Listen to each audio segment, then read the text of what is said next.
Hello साथीहरू सबैजनालाई नमस्कार है। आज चाहिँ हामी अचानक गाउँ आइपुगेको छौँ है। सहरको धुलो खाँदा खाँदा गाउँको चिसो हावा खान आइपुगेका छौँ। अचेल जाडो मौसम छ नि त। अनि ठ्याक्क अहिले चाहिँ कति बज्यो भन्दा 6 बज्न लागेको छ, 5:30 भएछ। हामी गाउँ आइपुगेको छौँ। अनि अब गाउँको दृश्य म तपाईँहरूलाई देखाउन गइरहेको छु। जाडो तर उता बरु यतिखेर धुमेको हुन्थ्यो, यता चाहिँ धुमेको नहुने रहेछ। कस्तो छ नि गाउँ आइपुग्दा कस्तो लाग्यो नि अचानक? ठिक छ। अनि अब तपाईँ गाउँको दृश्य भन्नुपर्दा यस्तै छ। यो त हाम्रो ध्वासे छ है। ध्वासु जाडो भएको छ, यसलाई कस्तो जाडो भएको नि। थरर काम दिन्छ। यसले खाल्टा खाना त्यत्रो बनाएछ। अनि यसको लागि चाहिँ फेरि छुट्टै यहाँ मम्मीले टक्क यहाँ हेर्नु न, साङ्ली अर्डर गराएर फलामको है। यस्तै सँगले बनाउनुपर्छ गरे हामी नि बेच्नलाई। अनि अब यो हामीले पहिला काम गर्ने ठाउँ हो है। टक्क लाएर है, यो हाम्रो सुनाबोतल डाँडा टक्क। अनि त्यस पछाडि अहिले चाहिँ हाम्रो गाउँमा अम्लिसोको सिजन छ। यो खेतमा चाहिँ अब मकै छर्ने बेला हुँदैछ। बाँझो मारेर धान काटेर अनि बाँझो मारेर दाँते लाएर तयारी अवस्थामा राखेको हो। अब जोतेर मकै छर्नुपर्ने हुन्छ। कि मकै छरिसक्नु भएको छैन नि? छैन। अनि त्यस पछाडि सुँगुर रहेछ हौ त्यहाँ, ठुलो सुँगुर छ। सुँगुर नदेखाऊ। अनि के छ?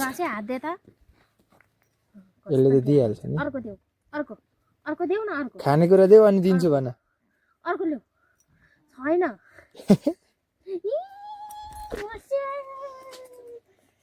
यो ठिक छ। ध्वासे एकदम ज्ञानी छ।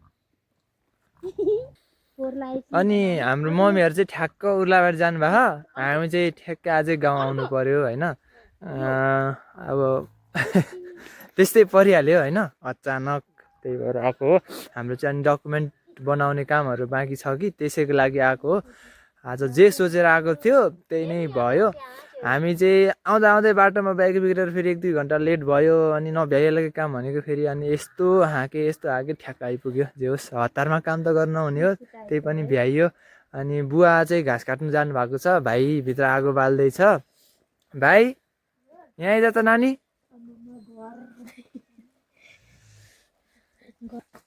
हेलो।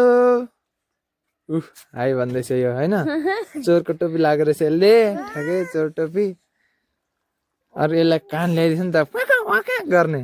जा निकालेर ल्याउँदै गर्छ यो। अनि एकदम धेरै काम गर्छ क्या भाइ चाहिँ गाउँमा होइन। पढाइ त अब यस्तै उस्तै हो गाउँमा।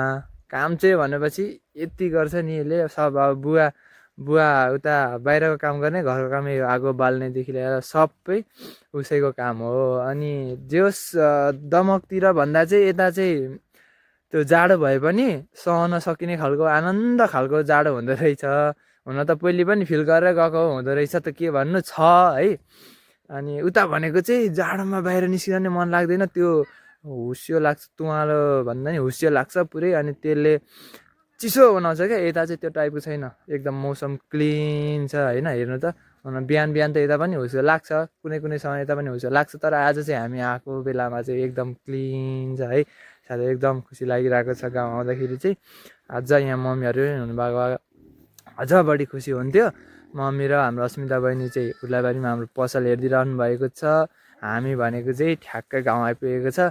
अनि अब भनेको भोलि हामी खोटाङ जाँदैछौँ। हाम्रो मिसेस सपनाको नागरिकता बनाउनु थियो, त्यही भएर जाँदैछौँ साथीहरू। आएको थियौँ आज। ल आजलाई चाहिँ अब यति नै भन्न चाहिँ अब गाउँ आएको छौँ। गाउँ आएर यसो अब अर्ग्यानिक खानाहरू पकाएर खानु पऱ्यो नि त होइन। अब रात पर्न लागिसकेको छ। तपाईँहरूले हेर्न घाम डुबिसकेको छ, हेर्न सक्नुहुन्छ साथीहरू। टक्क घाम चाहिँ डुबिसकेको छ। अनि अब अँध्यारो। अब अघि मैले भ्लग स्टार्ट गर्दाखेरि उज्यालै थियो। भ्लग त के भन्नु, भिडियो स्टार्ट गर्दाखेरि उज्यालै थियो। अहिले भनेको तपाईँको लगभग अँध्यारो हुन थालिसकेको छ। अब 10 मिनट हुन्छ। हेर्नु न, मैले अघि सुरुमा देखाएको र अहिलेको भिडियो तपाईँहरू आफैले अनुमान गर्न सक्नुहुन्छ। अँध्यारो भइसकेको छ तर यति छ्याङ्ग छ नि, यति छ्याङ्ग एकदम। अनि यो हाम्रो घर हेर्न सक्नुहुन्छ है, कस्तो आनन्द फिल हुन्छ। अब गाउँको घर हेर्दा यस्तो झुपडी देखिएला तर यति मजा आउँछ नि होइन।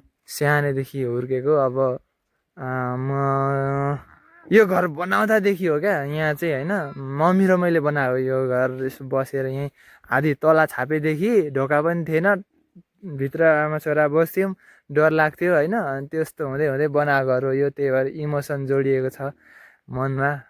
कस्तो लाग्छ नि। अनि यहाँनिर चाहिँ हाम्रो बँदेल त नभनौँ, सुँगुर मम्मीहरूले ठुलो बनाउनु भएको घुन्टे छ गर्दैछ।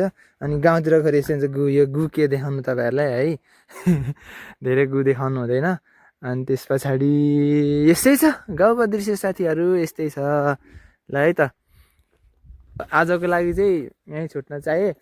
हामीले आज फोटो भिडियो बाटोमा केही खिच्न पाएको छैनौँ, अपडेट पनि केही दिन पाएको छैनौँ।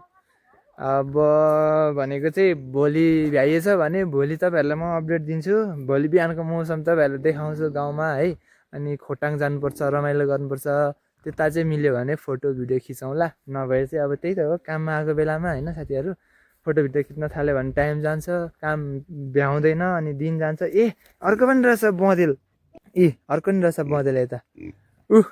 सुमनको ट्वा गर्ने हो नि त। लु ल कहाँ नहलाउँछ त, लु पालै पालो हलाउ न, पालै पालो, मलाई जिस्काउ, फ्लट गर मलाई। ल है ल, सुहाउँदो रहेछ तिमीलाई नि। अनि आज चाहिँ हामीले केही लिएर आउनु पाएको थिएन, सुमनको लागि चाहिँ यति ल्याइदिएको हो है, भाइको लागि उसैले अर्डर गरेको थियो यो। अब केटाकेटीको लागि एकदम राम्रो हुन्छ नि त, हो कि होइन भन त। सानो सानो कुरा मलाई पो भयो त। के सुमनलाई है, मलाई भाइ गाइज नमस्कार। ए मेरो त लुलो तरिकाले हल्लिन्छ त नि, लु भनेर भुन्टुङ्को गर। अलिक सार थिच्नु पर्दैन नि त।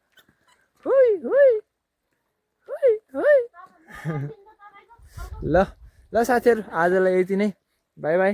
गाउँमा छौँ अब, सबै यता म्यानेज गर्नुपर्ने हुन्छ, बुवालाई सघाउनु पर्ने हुन्छ, बुवा एक्लै हुनुहुन्छ नि त, भाइ र बुवा मात्रै। ल बाई बाई गाइज।